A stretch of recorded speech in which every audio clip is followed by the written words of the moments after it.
Hey guys, making a movie isn't easy. I've experienced that today.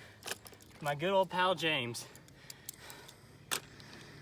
We're getting to set up one of the shots and he's going to be facing that direction, and that's going to create a massively beautiful image.